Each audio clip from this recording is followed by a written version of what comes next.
You ask Tiger to solve. This deals with linear equations with one unknown. The final result is n equals -7/8. Let's solve it step by step. Simplify the expression. Simplify the fraction. Simplify the arithmetic. Group all constants on the right side of the equation. Subtract 7 from both sides.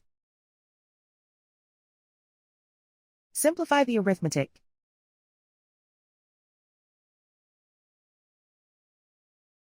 Isolate the n. Divide both sides by 8. Simplify the fraction.